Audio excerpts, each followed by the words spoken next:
मन सप्रेम जय जीव आदि मुनीश्वर जोगेश्वर परम पूज्य सत्य सम्राट सदगुरुदेव सिमनी जी का वचनामृत से एक बूंद। हमारी आत्मा ही ब्रह्म है। संसार में केवल पृथ्वी ही गोल नहीं है, किंतु संसार का प्रत्येक व्यवहार प्रत्येक कार्य गोल है। पृथ्वी के गोल होने में यह प्रमाण दिया जाता है कि यदि हम किसी एक स्थान से रवाना होकर बराबर एक ही दिशा की ओर चले जाए तो फिर वही आ जाएंगे जहाँ से रवाना हुए थे। यदि पृथ्वी गोल ना होती तो ऐसा कदापि ना होता। ठीक वही दशा संसार के कार्यों और व्यवहार की भी प्रत्यक्ष देखी जाती है। जो अपनी ओर से संसार में चारों ओर प्रेम छोड़ता है, प्रेम की वर्षा करता है, उसकी ओर भी चारों तरफ से प्रेम की वृष्टि होती है। प्रेम देश या सद्भाव जहाँ से जितना रवाना होता है वहाँ पर उतना ही फिर लौट आता है। संसार का ही नियम है। नीचे समुद्र से भाप उठती है और ऊपर आकाश में जाकर बादल का रूप धारण करती है।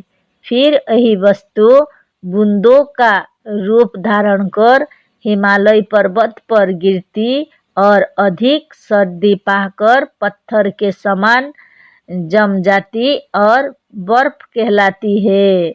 देखिए, फिर वही बर्फ रूपधारी समुद्र का जल गल गल कर हिमालय से नीचे उतरता और गंगा नाम धारण कर भारतवासियों को पवित्र करता हुआ अपने पूर्व स्थान समुद्र को चला जाता है। ख्याल कीजिए, इसका भी एक गोल चक्र है। संसार का प्रत्येक पदार्थ जहाँ से उठता है फिर वही आकर विश्राम लेता है। नीचे पृथ्वी पर पड़ा बीज अंकुर का रूप धारण कर ऊपर उठता और एक बड़ा वृक्ष हो जाता है। शाखें निकलती हैं, पत्ते निकलते हैं, फलता और फूलता है और पर अंत में जो होता है वह किसी से छिपा नहीं है। फिर उस फल में वही नीचे का बीज अपना पहला रूप धारण कर बीज होकर उसी पृथ्वी पर गिर पड़ता है जहाँ से रवाना हुआ था। इसी से इस संसार का नाम संसार चक्र है। इसका प्रत्येक व्यवहार चक्रवत गल है। संसार के सारे पदार्थ अपने अपने चक्र में पड़े हुए अपने लक्ष्य स्थान की ओर चले जाते हैं। यह स्वाभाविक गति, यह प्राकृतिक प्रवाह संसार के प्रत्येक व्यवहार, प्रत्येक कार्य, प्रत्येक वस्तु और प्रत्येक तत्व में पाया जाता है। जहाँ देखिए वही इस प्रवाह में पड़ी हुई संसार की प्रत्येक वस्तु भागती हुई, दौड़ती हुई और बहती हुई दृष्टिगोचर होगी। वृक्ष बढ़ता हुआ बीज की ओर जा रहा है। नदियाँ बढ़ती हुई समुद्र की ओर जा रही है। संसार जहाँ से आया है उन्नति करता हुआ वही जा रहा है। एक विजातीय वस्तु दूसरी विजातीय वस्तु को नहीं खींच सकती। आकर्षण शक्ति केवल जातीय पदार्थों में काम करती है, विजातीय में नहीं। गंजड़ी के पास गंजड़े, शराबी के पास शराबी, जुआड़ी के पास जुआड़ी आपसे आप आकर्षण शक्ति के प्रवाह से इकट्ठे हो जाते हैं। पृथ्वी स्थूल है, इसीलिए वृक्ष से टूटा हुआ फल पृथ्वी की ओर खींच आता है। इसी तरह आकाश सूक्ष्म है, अतः अग्नि से छूटा हुआ सूक्ष्म धूम्र भाप व धुआं सूक्ष्म आकाश की ओर आप से आप खींच जाता है। नदियाँ समुद्र की ओर क्यों खींच जाती है? क्योंकि उनका जातीय समुद्र उनके खींच रहा है। जहाँ देखिए वही एक जातीय पदार्थ दूसरे पदार्थों को खींच रहे हैं। इस संसार में यदि विचार कर देखिए तो जल के परमाणु जल को, पृथ्वी के परमाणु पृथ्वी को, अग्नि के परमाणु अग्नि को और वायु के परमाणु वायु को बराबर आपकी ओर खींच रहे हैं। यही जातीय खिंचाव ही जातीय प्रेम, जातीयता और स्वदेश प्रेम का कारण है।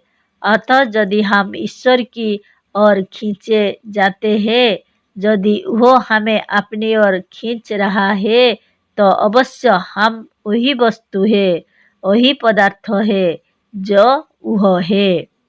वो कोई दूसरी वस्तु बा कोई दूसरा पदार्थ नहीं। मैं वो हूँ और वो मैं। इस एकता का हृदय में मनन करो, बारंबार चिंतन करो।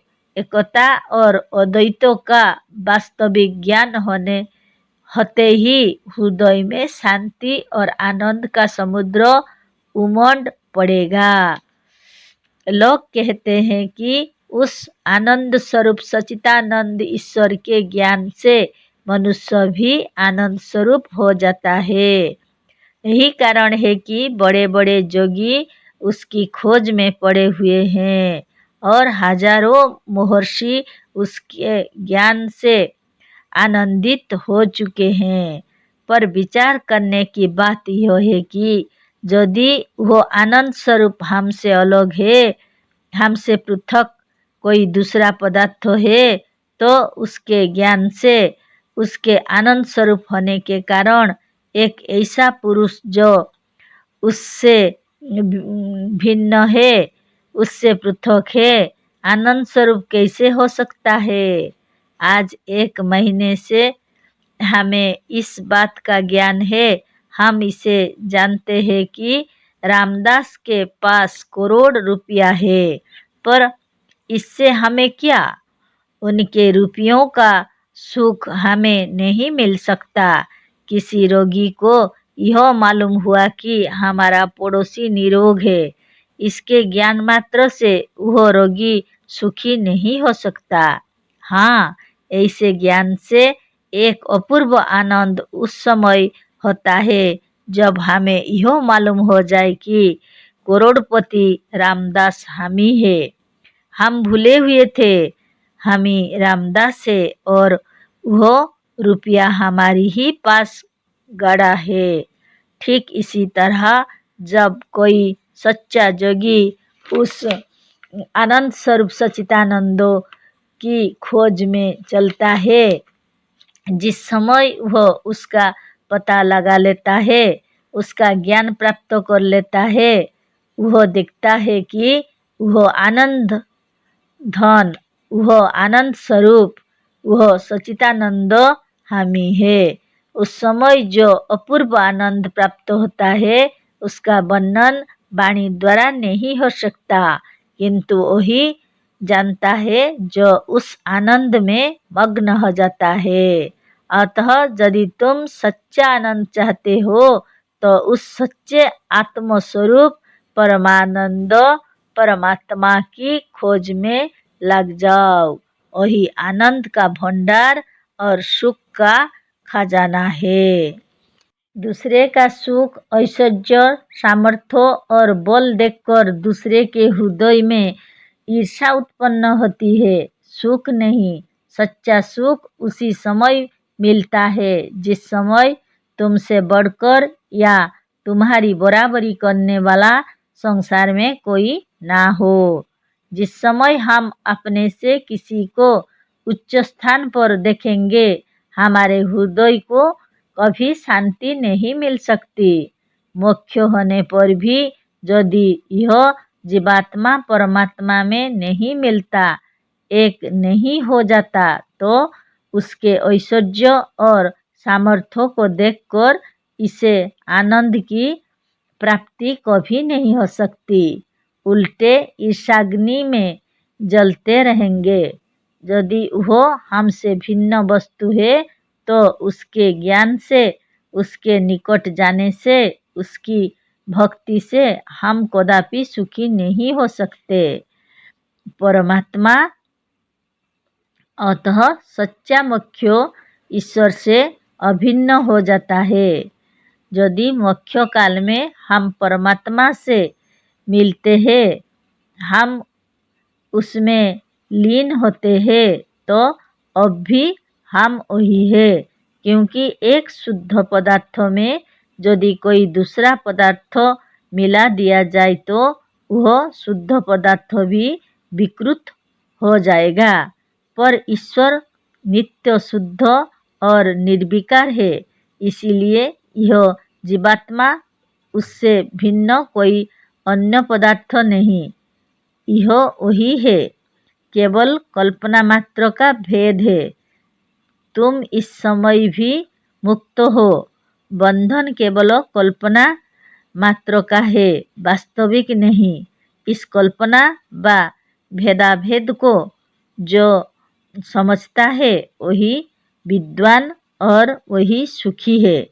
शांति उसी को मिल सकती है जो परमात्मा को अपने से अलग नहीं समझता। एक स्त्री जब अपने पति पर दूसरी स्त्री का प्रेम देखती है तब उसे बड़ा दुख होता है। प्रेमी यही चाहता है कि हमारे प्रियो का दूसरे के साथ प्रेम ना हो और उसके प्रेमी भी केवल हम ही हो। पर जिस ईश्वर का करोड़ों के साथ प्रेम है, जिसके करोड़ों प्रेमी संसार में वर्तमान है, यह जानते हुए भी लोगों का अनन्य प्रेम उसके साथ क्यों हो जाता है? जिसके असंख्य प्रेमी है उसके साथ हमारा प्रेम निरर्थक और मूर्खता है। असंख्य प्रेमियों के सामने हम किसमें है? इन सब बातों का जानते हुए भी उसके असंख्य सच्चे प्रेमी भक्त और अनन्य सेवक है। अतः इसका कोई गुप्त कारण अवश्य है। क्या आप इसका कारण जानते हैं? इसका कारण यह है कि वह सबकी आत्मा और अद्वैत होने से सर्वप्रिय है। हजारों गोपियों का भगवान श्री कृष्ण चंद्र के साथ प्रेम क्यों था? हजारों गोपियों आनंद से कृष्ण के साथ नाचती थी, पर परस्पर ईर्ष्या और देश का नाम भी नहीं था। क्या कारण है? कारण प्रकट है। ईर्ष्या तब होती है, देश तब होता है जब एक के साथ कृष्ण होते और दूसरे के साथ नहीं, एक के साथ नाचते और दूसरे के साथ नहीं।